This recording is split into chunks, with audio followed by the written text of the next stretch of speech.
Yoko.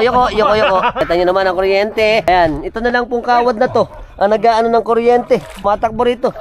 Delikado rin to eh. Kamalakas ang bagyo. Nakita mo nga, kawayan lang. Pag bumagsak, patay. Sunog. Yun daw yung Primark, tsaka yun yung Kabayanan. Andun yung simbahan ng San Nicolas. Yan yung pinaka mismong bayan. Dito sa may side na to, San Isidro, tsaka San Francisco. San Gabriel nga naman, yung may simbahan. Duantete, tapos Apalit. Tapos dito naman... Iikot lang yan, sir. Iikot lang dito sa Nabong. Tanga. Isa po sa obserbasyon ko dito, dahil siya ay napapalibutan ng kalsada. Ito po ay parang tabo. Ayun, literal na catch basin. Parang tabo.